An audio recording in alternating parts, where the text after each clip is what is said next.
आज की इस वीडियो में हम बात करेंगे सिंपल प्रेजेंट टेंस की, या जिसे प्रेजेंट इंडेफिनिट एफर्मेटिव टेंस भी कहा जाता है। यह ऐसे टेंस होते हैं जहां पर काम हमेशा कांस्टेंट रहता है। कांस्टेंट मतलब कि काम अपने समय पर होता रहता है। ऐसे टेंसेस को पहचानने का तरीका है, इनके सेंटेंसेस में हिंदी में आपको आखिरी में सुनाई देगा ता है, ती है, ते हैं, ता हूँ या ती हूँ।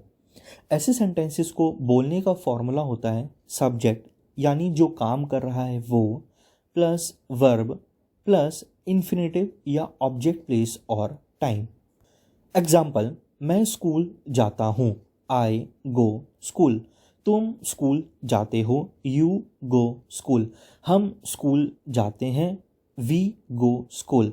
वे स्कूल जाते हैं, दे गो स्कूल।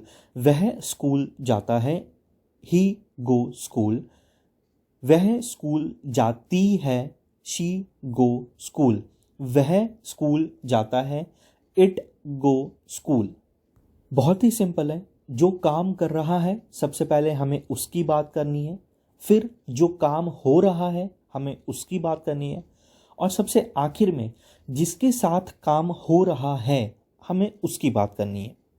अब इसी में अगर मान लीजिए हमारा जो सब्जेक्ट है अगर वो सिंगुलर नेचर का है तो उसके साथ वर्ब में ES जोड़ दिया जाता है।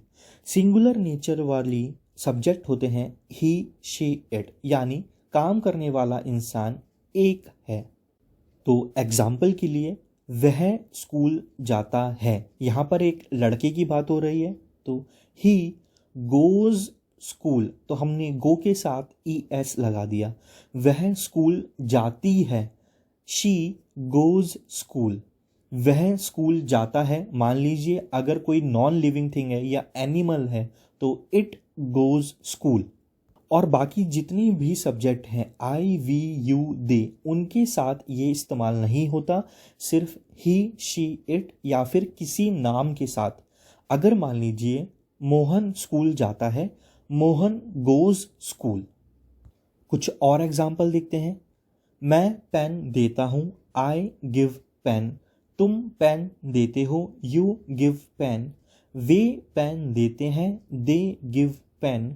हम पेन देते हैं, वी गिव पेन। ये जितने भी सब्जेक्ट थे आई, वी, यू, दे, ये सभी प्लूरल नेचर के कंसीडर किए जाते हैं इंग्लिश ग्रामर में। अब कुछ सिंगुलर सब्जेक्ट के एग्जाम्पल देखते हैं। वह पेन देता है, ही गिव्स पेन। वह पेन देती है, शी गिव्स पेन। वह पेन देता है, इट गिव्स पेन। अब किसी भी लैंग्वेज में किसी भी बात को कहने के 4 तरीके हो सकते हैं। एक सिंपल, जहाँ पर सीधी सीधी कोई बात कही जा रही है। दूसरा नेगेटिव, जहाँ पर नहीं या मना किया जा रहा है। तीसरा इंटेरोगेटिव, जहाँ पर कुछ सवाल किया जा रहा है। फोर्थ नेगेटिव इंटेरोगेटिव, जहाँ पर सवाल करते हुए कंफर्म किया जाता है। एग्जाम्पल देखते हैं। सिंपल, मैं पेन देता हूँ। नेगेटिव, मैं पेन नहीं देता हूँ। इंटेरोगेटिव, क्या मैं पेन देता हूँ, और नेगेटिव इंटेरोगेटिव, क्या मैं पेन नहीं देता हूँ। अब इसके English, simple I give pen. Negative, I do not give pen. Interrogative, do I give pen, और negative interrogative, do I not give pen. किसी भी बात को नेगेटिव कहने का तरीका ये होता है सिंपल प्रेजेंट में सब्जेक्ट के बाद डू या डज हेल्पिंग वर्ब का इस्तेमाल किया जाता है। थर्ड प्लेस पर नॉट लगाया जाता है, फिर वर्ब, और सबसे आखिर में इन्फिनेटिव, ऑब्जेक्ट प्लेस या टाइम।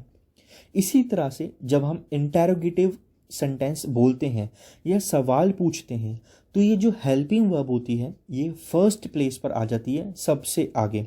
डू या डज, फिर सब्जेक्ट, फिर वर्ब, और आखिर में ऑब्जेक्ट प्लेस और टाइम, या जिसे हम इन्फिनेटिव भी बोलते हैं। नेगेटिव इंटेरोगेटिव, जहाँ पर सवाल पूछते हुए कंफर्म किया जा रहा है, वहाँ पर दोनों काम एक साथ होंगे। क्योंकि इंटेरोगेटिव है इसलिए हेल्पिंग वर्ब सबसे आगे भी आएगा, और क्योंकि नेगेटिव है इसलिए थर्ड प्लेस पर नॉट भी लगेगा। तो सेकेंड प्लेस पर हमारा आ जाएगा सब्जेक्ट और नॉट के बाद वर्ब प्लस इन्फिनेटिव या ऑब्जेक्ट प्लेस ऑफ टाइम। अब डू या डज कब लगाया जाता है?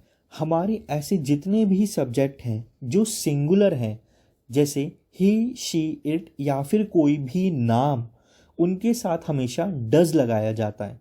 और ऐसे सब्जेक्ट जिनका नेचर प्लूरल है, यानी जो इंग्लिश में एक से ज़्यादा की गिनती में काउंट होते हैं, उनके साथ डू लगाया जाता है, जैसे आई, वी, यू, दे।